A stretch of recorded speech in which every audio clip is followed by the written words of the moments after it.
Bienvenue au podcast Ma Vérité. J'espère que tu vas bien aujourd'hui. Aujourd'hui, c'est la journée spéciale avec une invitée spéciale qui s'appelle Amélie. Je regarde tout le temps dans le coin, je ne veux pas me tromper.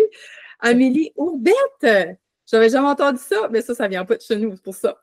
Comment ça va? Ça va super bien. Merci de m'accueillir ici, Joanie. Je suis trop contente de te rencontrer. Moi aussi, c'est super. On vient de s'échanger un bon 20 minutes, une belle connexion. Merci pour qui tu es. Merci d'être là. Puis dis-nous, Amélie, la question qui tue. Qui tu es? D'où ça arrive?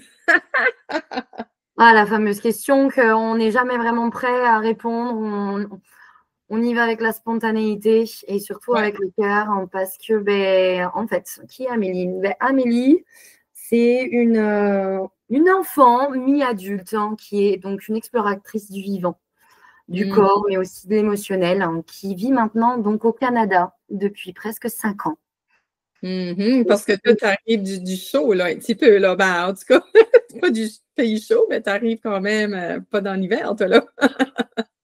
Moi, je viens du sud de la France. Donc, peut-être que pour certaines personnes qui nous entendront, ils capteront direct sud de la France, du côté de Perpignan. Donc, moi, c'est vraiment le côté très chaleureux qui m'a toujours retenue du côté de la France. Et puis, je suis arrivée en fait au Canada en permis vacances-travail il y a quelques années. Et puis, maintenant, me voilà ici, implantée à Montréal. Et j'adore ma vie, j'adore être ici.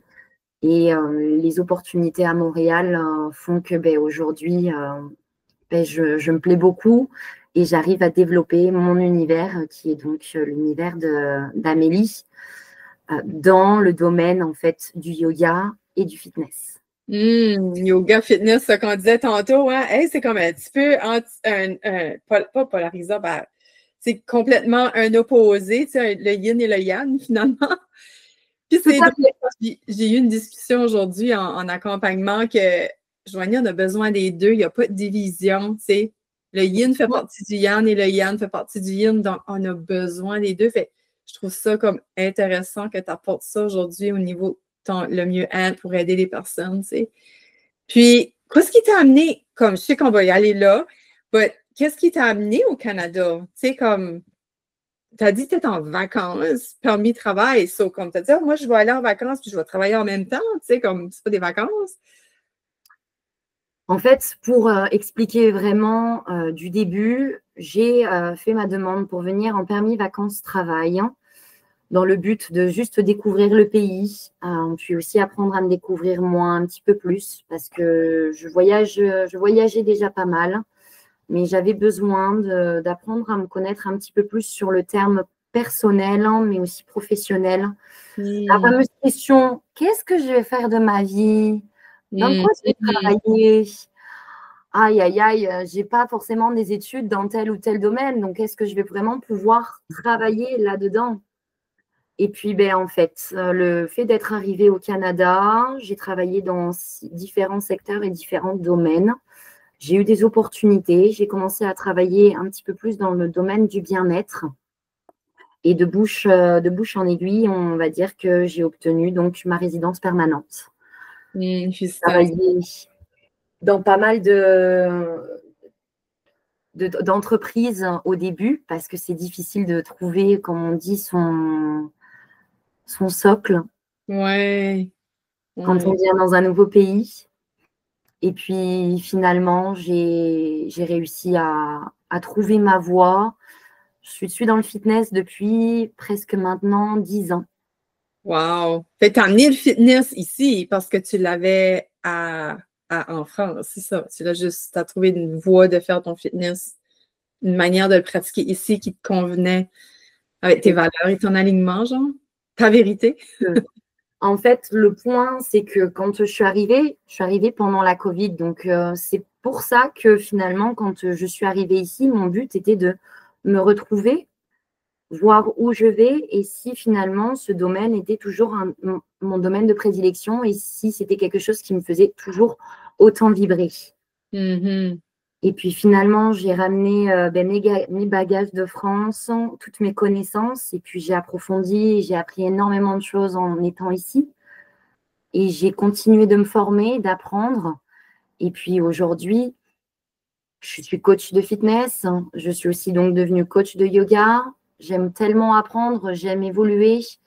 J'aime apprendre le côté, en effet, yin et yang, qui est hyper important dans l'énergie, humainement parlant. Mhm. Et donc, ben, le fait d'être aujourd'hui capable d'enseigner ces deux versants, c'est quelque chose pour moi ça n'a pas de prix, c'est juste extraordinaire parce que on a beaucoup de croyances limitantes Oui. et j'aime beaucoup venir avec ma douceur, mais aussi ma perspicacité pour venir casser ces croyances en disant ah ben non. J'adore. J'adore. C'est ça que j'enseigne aussi à mes clients, les croyances limitantes, parce que c'est tellement, on se prive tellement de choses dans notre vie. Puis, tu sais, notre vie, là, on la vit qu'une fois, on n'a qu'une vie à vivre, puis ça serait plate de passer à côté de notre vie à cause de ces Christie de croyances limitantes-là.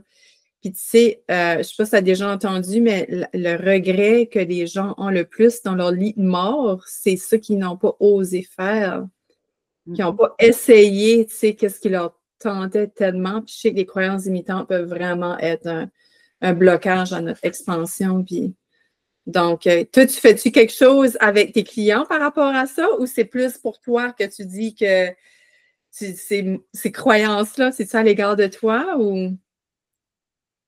J'ai d'abord vécu mes propres expériences. Pour en revenir un petit peu à ce que tu me demandais, qui suis-je réellement? Maintenant, aujourd'hui, je peux dire haut et fort que oui, je suis coach, donc spécialisée dans le fitness, mais aussi donc dans le yoga, dans la gestion émotionnelle.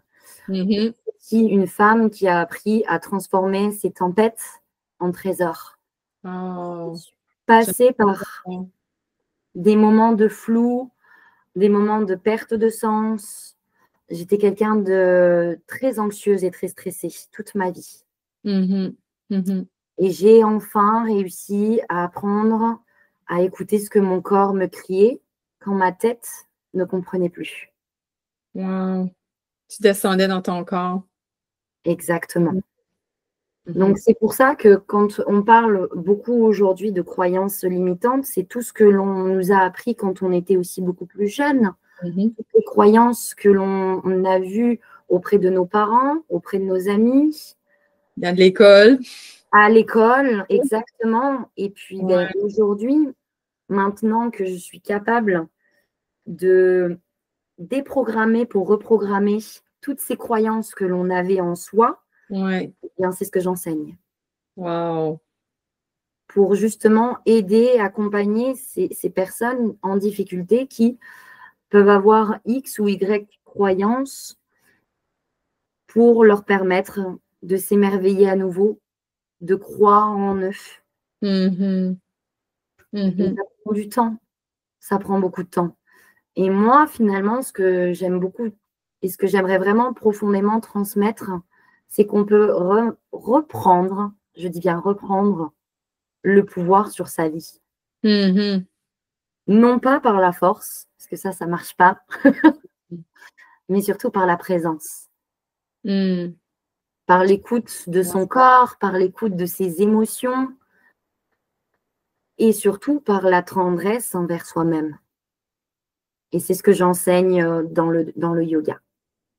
Mais ça, c'est-tu quelque chose que tu as été chercher en 2020? Parce que là, c'est un retour à soi. Tu n'avais pas le choix de te retrouver tout seul, à Exactement. l'essentiel. C'est-tu là, tu as tout appris ça? Parce qu'on s'entend, cette période-là, moi, ça m'a aidé beaucoup à revenir à ma base, à l'essentiel, à ma vérité, justement. Tout à Mhm, fait. On va mhm, dire que je suis déjà dans un process de guérison et de travail personnel depuis de nombreuses années, mhm. puisque pour être un petit peu plus personnel, pour Ah que oui, on les va aller là. comprendre qui est aussi la amie, c'est que j'ai vécu des blessures émotionnelles très intenses. Donc, pour Mhm. certaines personnes, peut-être que les blessures émotionnelles ne sont pas familières, mais en outre, j'ai vécu des blessures très, très deep qui m'ont obligée à apprendre à me découvrir, apprendre à me connaître et travailler sur moi très, très jeune. Mhm. Et puis, je me suis dit, ça y est, c'est réglé. C'est fini, je sors la tête de l'eau. Eh ben non, this is not gonna be like this. Et en fait, quand je suis partie à Montréal et que j'ai vécu ce tsunami en étant seule, c'est là que j'ai commencé à me rendre compte que j'avais toujours ma blessure émotionnelle qui était donc l'abandon. Hmm. Je me suis sentie à nouveau abandonnée, je me suis sentie à nouveau seule. Il y a beaucoup de choses qui m'ont raccompagnée, qui m'ont rattrapée, si je puis dire. Yeah. Et ça a été un travail personnel de longue haleine. L'as-tu fait seule, Amélie, ou tu as été chercher de l'aide? J'ai demandé de l'aide. Oui. Bravo! Eh ouais. C'est pour ça que je dis, comme, aller chercher l'aide. Tu te sens-tu que tu as crashé? Comme, t'as-tu tapé le fond? Aller chercher l'aide ou tu as réussi à te pogner juste avant, là, tu sais? Ça souhaite trop. Alors, to be honest, je te dirais que je me suis crachée. Ah, c'est-tu vrai? Oh, je suis tout cœur avec toi. Ouais. Je me suis crachée parce que je voulais absolument m'en sortir par mes propres moyens. Je me suis longtemps persuadée que demander de l'aide, c'est être faible. Ah ouais. Donc, tout le monde, beaucoup pense ça. Exact. C'est une croyance limitante. Bam! On en vient, croyance limitante. Et puis, quand je me suis rendu compte que c'était juste plus faisable, que j'avais besoin d'aide parce que j'étais en train de me noyer, je ne suis pas arrivée là par confort ou par facilité. Je suis arrivée ici parce que j'ai été brisée, parce que j'ai quand même touché le fond à cause aussi de l'anxiété qui me rongeait de l'intérieur, parce que j'ai cru que j'étais aussi trop sensible, trop intense, trop tout, comme on nous dit parfois, et pas assez à la fois. Ouais. Et en fait, j'ai connu l'angoisse tellement profonde qui t'arrache le souffle, où tu as vraiment cette sensation d'être seule, même quand tu es entourée. Je ne sais pas si tu connais un petit peu cette sensation de… Oui. Tu as cette impression que oui, tes surroundings, oui, tu as tes proches qui sont là, mais tu ne sais pas et tu ne te sens pas forcément soutenu et capable de parler de certaines choses parce que il y a le jugement aussi des autres. Et quand tu connais cette blessure d'abandon, cette sensation que les gens partent quand tu t'attaches, que tu dis les choses, que tu dis ce que tu ressens et que tu montes sur cette côté vulnérabilité, ton côté où tu es prête à aimer. Et que si finalement, quand tu en parles, tu t'attaches, et si tu n'en parles pas assez, on va t'oublier, que tu n'es pas suffisamment importante, c'est là qu'on commence, je pense, à porter un masque. Celui de la fille forte, celui de la fille qui est très souriante, qui gère tout, pas de panique, j'ai besoin de personne. Et j'ai été cette femme qui ne dit pas qu'elle a mal, qui encaisse, mais qui essaie d'avancer. Puis jusqu'au jour où, en fait, j'ai vraiment compris que ça m'a tuée à petit feu, de l'intérieur. Et quand j'ai commencé à demander de l'aide, c'est là que j'ai commencé aussi à sortir la tête de l'eau. Comme tu t'es rendu compte déjà là, juste, ouais, que tu sentais déjà juste à aller comme attendre la main finalement, là.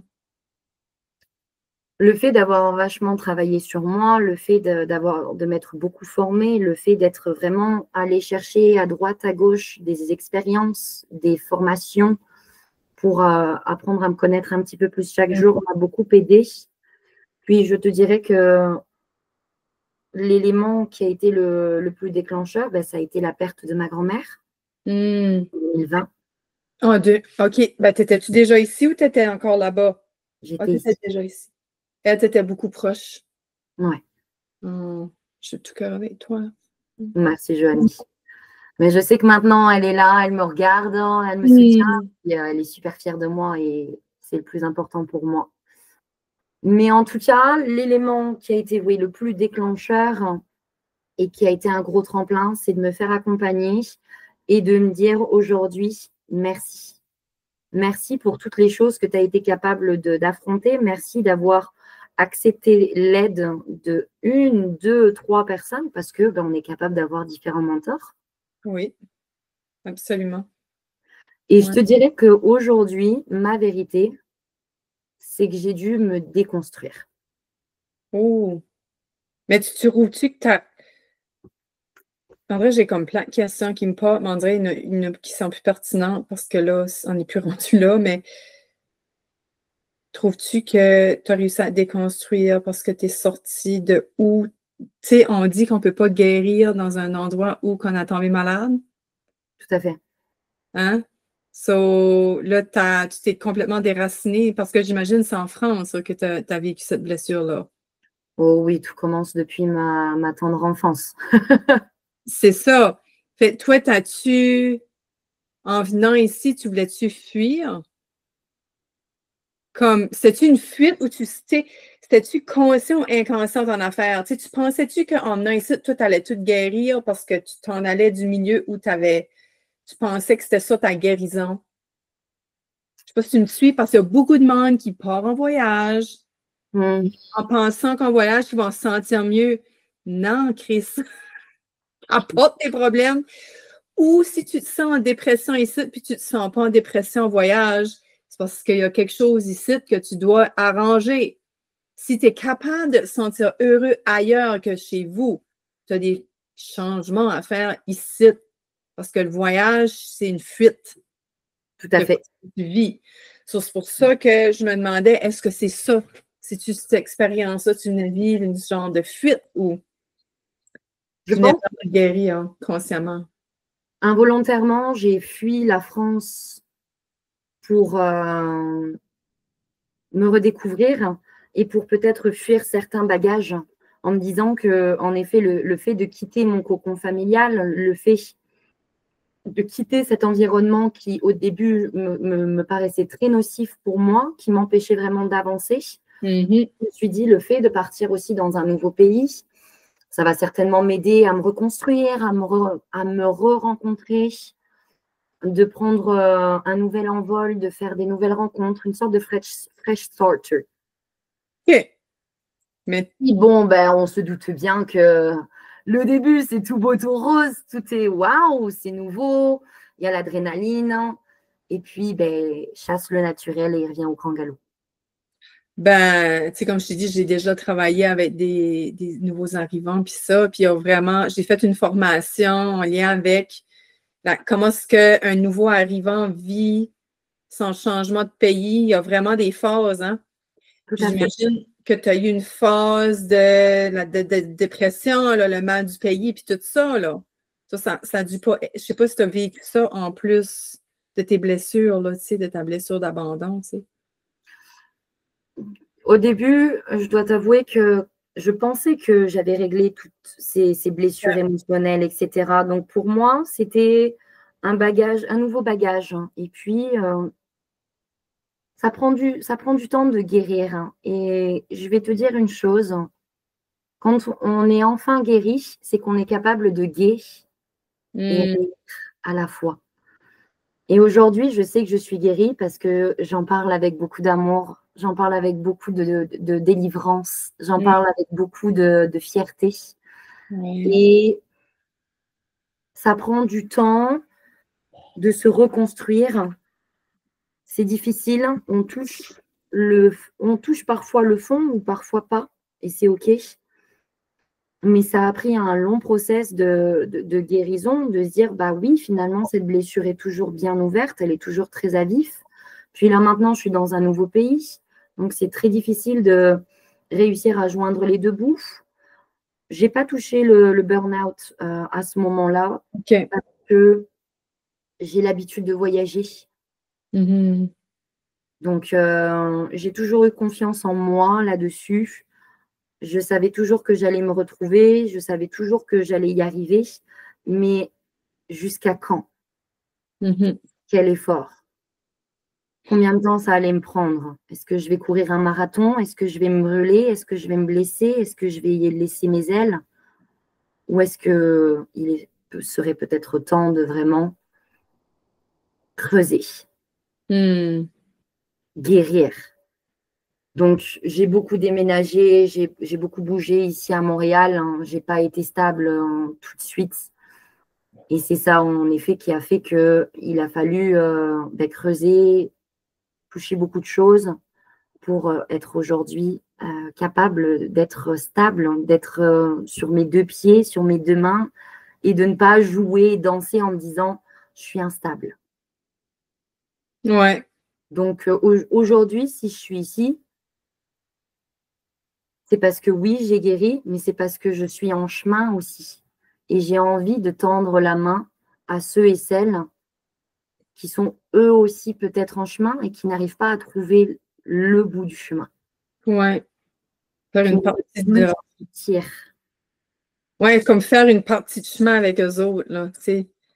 Parce que des fois, ouais, des fois, on a besoin à une certaine personne à un certain endroit de notre chemin, puis là, une autre personne, c'est un petit bout de chemin.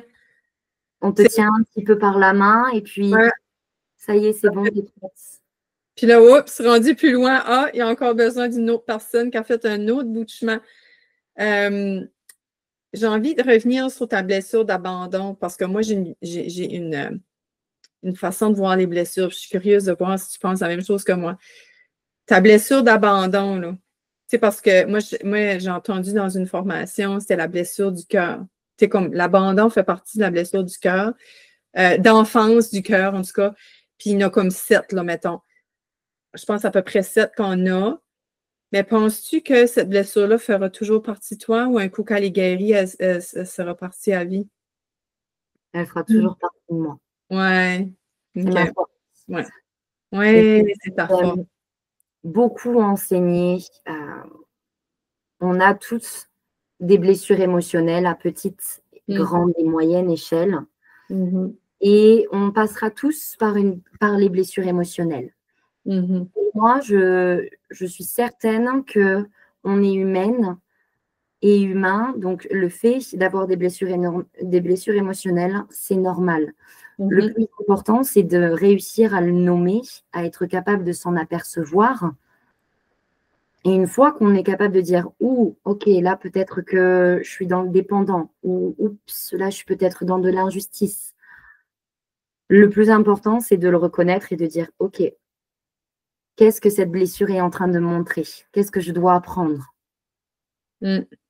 Donc, elle fera toujours partie de moi, c'est ma force, puisque ma blessure d'abandon m'a fait comprendre et m'a fait voir que l'émotion que je prenais le plus pendant toute ma vie, ça a été la tristesse. Abandon égale tristesse pour moi. J'ai été triste toute ma vie. J'ai été heureuse, bien entendu. Je ne veux pas faire croire que dans ce podcast, j'ai été une enfant malheureuse. J'ai une très belle vie. Mais peut-être tu as été des moments, tu dirais-tu, la plupart des moments, tu étais heureuse, c'était pour camoufler ta tristesse? On parlait un petit peu plus tôt du masque. Ouais. Donc, je portais pendant très, très souvent un masque pour aussi cacher cette blessure, cette souffrance que j'avais à l'intérieur, jusqu'au jour où j'ai appris et j'ai compris que ce masque, il fallait l'enlever. Puis le jour où ce masque, il a été enlevé, c'était pas beau, hein? Ça a dû être laid. Ça fait peur. Ça fait très, très peur parce que on est vu et érable, donc vulnérable, le fait de se montrer au grand jour et d'arrêter d'être qui on n'est pas réellement. Donc, jusqu'au jour où j'ai appris à vivre ma tristesse et à dire, ouais, I'm sad right now. Et de vivre vraiment cette tristesse en disant une bonne fois pour toutes, yes, I'm gonna be like this. Alors oui, c'est pas forcément beau à voir, c'est pas forcément facile à ressentir, c'est difficile, mais la délivrance et la guérison après. C'est comme ça à chaque fois, tu sais, moi je vois comme mes blessures comme des cicatrices. C'est comme ça à chaque fois tu te libérais, c'est comme si qu'il y avait comment tu appelles ça, là, quand tu vas te faire couvrir la cicatrice, là, il te une tacle, là, je sais pas comment tu appelles ça, là. Je vois pas où tu veux en venir. C'est là quand que tu te fais couper, là. Tu as une Ah grosse oui, blessure. une entorse, une plaie? Oui, oui, comme moi, mon garçon, là, tu sais, il a comme deux cicatrices là. Ben, il a fallu qu'il aille à l'hôpital parce que c'était tout ouvert, fait ils l'ont bouché, là. Voyons, comment t'appelles ça? Hey, je te dis, j'ai de la misère. Agrafé? Ouais. Agrafé? Oui, on va dire ça. Ben, à chaque fois que tu te libères émotionnellement, c'est comme si c'est une agrafe qui vient, you know, qui vient traiter ta plaie pour en faire une cicatrice, tu sais. Puis je dis tout le temps que cette cicatrice-là, elle est là, elle soit toujours apparente. Comme sur les yeux de mon garçon, il y a une cicatrice là et Mhm. là. Puis des fois, elle apparaît plus que d'autres. And it's okay. Mettons l'abandon, vient te frapper à la porte. Des journées que c'est plus difficile, surtout les femmes, avec nos cycles différents. Fait que des fois, on est plus fragile. Puis là, elle s'éveille, elle vient rouge vif, elle vient toutes des couleurs. Puis là, après, elle se calme de nouveau. C'est même que je décris, moi, j'aime beaucoup les analogies, hein. Je suis très visuelle. Fait que, moi, je t'ai tout dit ça, là, puis je voyais toute ma cicatrice changer de couleur. Puis, fait Ouais, que c'est correct, finalement. puis à un moment donné, très souvent, et je le vois beaucoup dans mes coachings et dans les personnes que j'accompagne, c'est qu'elles se disent être enfin guéries. Mhm. Finalement, elles ont juste mis un sparadrap sur cette blessure. Sauf que le sparadrap, il tourne tout le temps. Et la Ouais. blessure n'arrive pas à guérir. Elles Mm. n'arrivent pas à se débarrasser de cette blessure. Mm. Ouais. Puis là, pour toi, se débarrasser, on peut pas dire se débarrasser, c'est ça l'affaire. On peut pas se débarrasser d'une blessure. On doit l'accueillir. C'est la résistance. À chaque fois qu'on est dans une résistance, il n'y a rien qui se libère, il n'y a rien qui guérit, il n'y a rien. C'est l'accueillir et l'aimer. Exactement. Tout à fait. Ça passe par un long process de découverte de soi, d'acceptation, de résilience, de Mhm. courage. On vient aussi creuser pour comprendre d'où ça vient. Le transgénérationnel, Mm. est-ce que c'est conscient ou subconscient? Est-ce que c'est aussi une protection, une couche de notre cerveau qui nous a fait croire que pour nous protéger? Mhm. Donc, tu vois, il y a énormément de choses à prendre en considération, à réfléchir, à creuser pour se dire, oh, waouh, ok, ça vient donc peut-être de là, la blessure émotionnelle. Puis, j'allais juste mettre une parenthèse, puis des fois, on ne sait pas, puis c'est OK. Ok. Faire confiance que lorsqu'on a besoin de savoir, on va le savoir, quand ça sera le bon moment, tu sais. Mhm. Quand c'est le lieu de savoir d'où ça vient. Moi, c'est tout le temps ça que je dis à mes clients, comme laisse aller, on n'a pas besoin de savoir, OK? Comme on est, si tu le sais, tu le sauras. Mais là, l'important, c'est de s'accueillir dans le lait, s'aimer dans le lait, se laisser vivre quoi ce qui est là. Puis Tout à si fait. c'est vraiment important pour toi, demande à Dieu, la source, l'univers, whatever tu crois dedans, puis aie confiance, tu auras la réponse, que ça sera le bon moment pour toi. Tout à fait. Et j'aime à croire et j'aime à dire que, tu vois, je te parlais un petit peu plus tôt de ma vérité. Mhm. Mais ça passe aussi par un chemin pour revenir à ton enfance. Et plusieurs fois, j'ai dû aller rencontrer cette petite fille en moi Mhm. qui avait juste besoin d'être vue, entendue et prise dans les bras. Mhm. Et ça, je Mhm. continue encore à le faire moi-même. Mhm. J'aime beaucoup apprendre et aider les personnes qui ont souvent eu tendance à se déconnecter à leur enfant intérieur, à leur âme d'enfant. Et pour moi, c'est un chemin hyper important pour reprendre goût à la vie et reprendre joie. Ben, cette joie d'enfant-là, hein, Parce que que quand on est enfant, est-ce qu'on pense à tout ça? Non, pas forcément. non. Et je pense que si je peux être moi, cet effet miroir, cette étincelle, cette permission d'être vulnérable, alors c'est ça. C'est ça pour la mission. C'est beau. Parce que moi, je me rappelle quand j'étais en grosse... c'est comme une thérapie, j'ai fait comme mon diplôme qui est là. C'était vraiment le plus gros travail intérieur que j'ai fait de ma vie. Là. Okay. C'est ça qui fait aussi que j'ai une meilleure approche au niveau de mon coaching et tout ça. Puis, je suis allée voir ma petite fille, puis elle était prise dans une boîte. Elle était toute recroquevillée sur elle-même dans une boîte. J'oublierai jamais cette image-là. Puis elle, on s'accompagnait, là, on se faisait des rencontres pour s'auto-coacher. Puis elle m'a dit, tu sais, Joanie, c'est correct, ta petite fille soit dans une boîte, mais rends ta boîte belle et agréable. Va chercher une couverte, va chercher une chandelle. Tu sais, comme tu as dit tantôt, là, avant de commencer, tu as dit tu réussis à traverser des tempêtes. Je sais pas comment tu as dit ça. Tu avais dit par rapport au... C'est tellement sorti avec spontanéité. Trouver le beau dans la tempête, c'est comme faire du beau avec la tempête. Transformer ces tempêtes en trésors. Oui, oui, exact. Puis, c'est ça qu'elle m'a fait faire dans cette boîte-là. C'est que moi, je me disais, je suis dans une boîte, je suis pas bien, je suis renfermée parce que moi, j'étais une petite fille renfermée. Puis, juste le fait que je dis, OK, je vais aller chercher une doudou, je vais rendre ma petite chambre, ma petite boîte belle avec des petites lumières. Tu sais, là, je me voyais. Puis tout à coup, éventuellement, cette petite fille-là, sans demander, elle ne fait plus partie de la boîte. Elle n'est plus du tout dans cette boîte-là. Je ne sais pas ce qui est arrivé, mais à chaque fois, quand je dois la voir, elle est super, super heureuse, super enjouée. Parce que quand j'étais petite, tu disais que tu étais comme triste souvent. Ben moi aussi, j'étais triste souvent. Fait que, mais là, elle est toute enjouée, elle est la petite innocence, la petite fille, comme mes enfants, là, qui sont tout le temps de bonne humeur, tout le temps enjoués. Mais ça, je ne filais pas que je l'avais vécu, tu sais. Mais on peut, en tant qu'adulte, le donner, redonner ça à notre petite fille, là. Tout à fait, tout à fait. Notre petit garçon, là. Ouais, notre petit enfant intérieur. Hein. Puis rien que le fait de se rappeler, moi j'aime beaucoup quand on me demande mais comment est-ce qu'Amélie, on se reconnecte aussi vraiment à son enfant intérieur? Comment est-ce que on pense qu'on l'a vraiment perdu?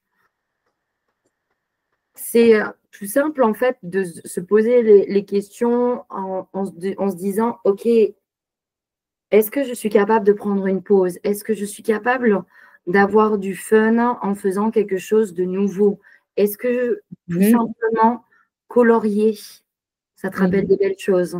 Est-ce que tout simplement rigoler avec une amie, regarder un Disney, plein de choses qui aident à la déconnexion totale pour juste être dans l'instant présent et penser à rien d'autre en se disant « Oh waouh, ouais, là, je m'éclate. Ah, c'est ce que je faisais quand j'étais petite. Jouer au Pokémon, jouer Ah, zut. Pâte à modeler? Pâte à modeler, ouais, on avait ça aussi, mais les Scooby-Doo. C'est plein de petites activités qui aident aussi à se reconnecter et à oublier la vie qu'on nous programme de métro, boulot, dodo, t'es adulte, donc tu ne peux plus t'amuser.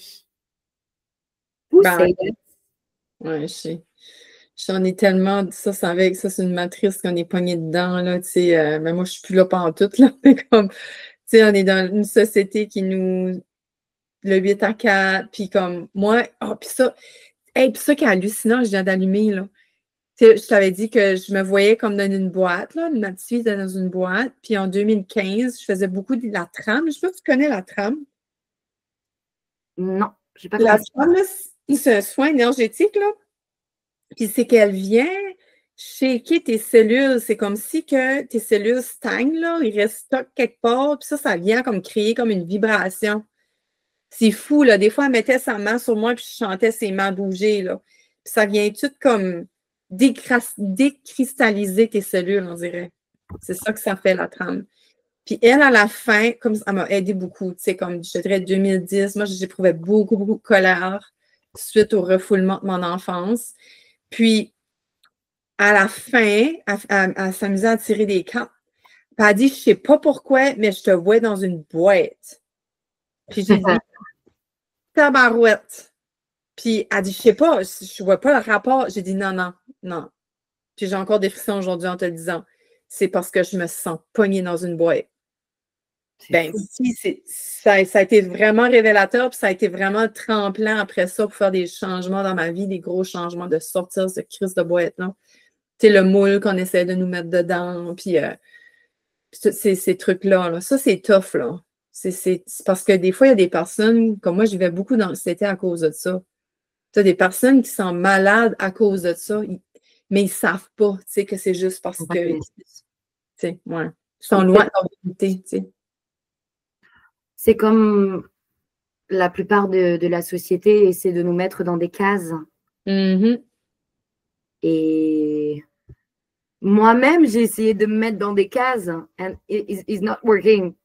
Je suis plein de choses à la fois. Je suis pluridisciplinaire. J'aime beaucoup apprendre et faire tellement de choses aussi à la fois, mais sans me disperser. Tu vois ce que je veux dire? Mais pourquoi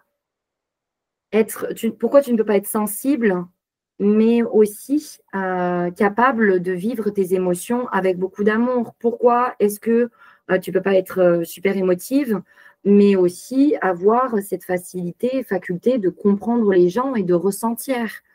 Tu vois ce que je veux dire? Exact. Ben oui. Plusieurs personnes et personnalités à la fois. Absolument. Tu peux être heureuse, mais tu peux être aussi triste et pleurer de temps en temps. Enfin bref. Mm-hmm. Absolument. Puis, tu trouves, oui, puis comme, tu trouves-tu pas, j'ai comme deux affaires que je veux amener, là, avant de terminer, là.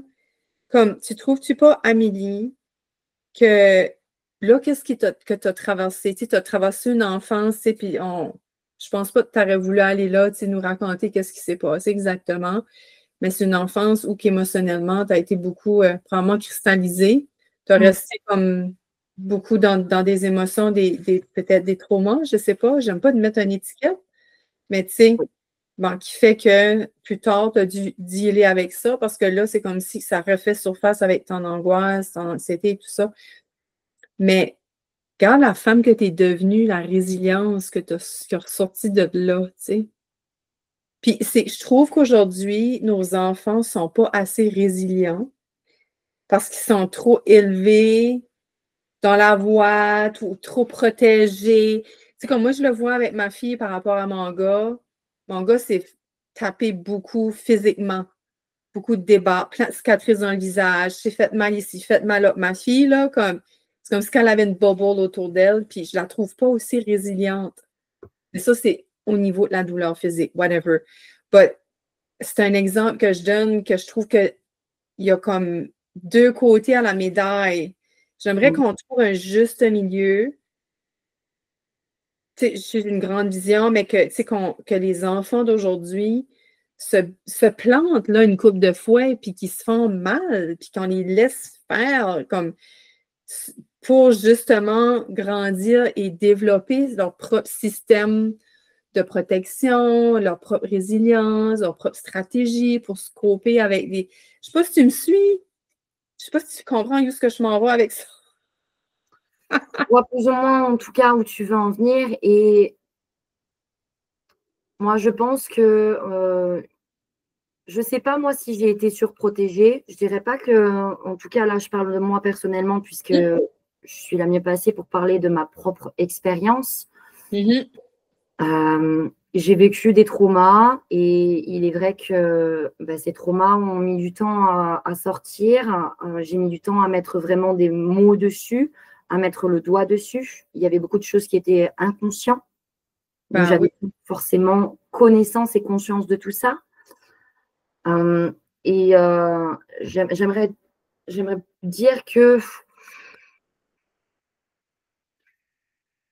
on a beaucoup tendance, en effet, aujourd'hui à se surprotéger pour éviter que certaines personnes n'aient à vivre ça. Sauf que plus on surprotège, plus difficile sera la chose parce que quand ça sort, c'est un tsunami d'émotions dans la gueule. Excusez-moi le terme. Non, non, il n'y a pas de... Mais Oui! c'est le cas. Puis, tu trouves-tu pas que, aussi, je vois des gens vivre en ce moment trop petits par peur de se faire mal, par peur de vivre des choses challengeantes. Fait qu'ils vivent juste une petite vie modeste, ils ne bougent pas trop les affaires, fait qu'ils ne s'épanouissent pas autant. Content, là, ils se contentent avec juste des petites oh non, tu sais, moi, je ne veux pas aller là.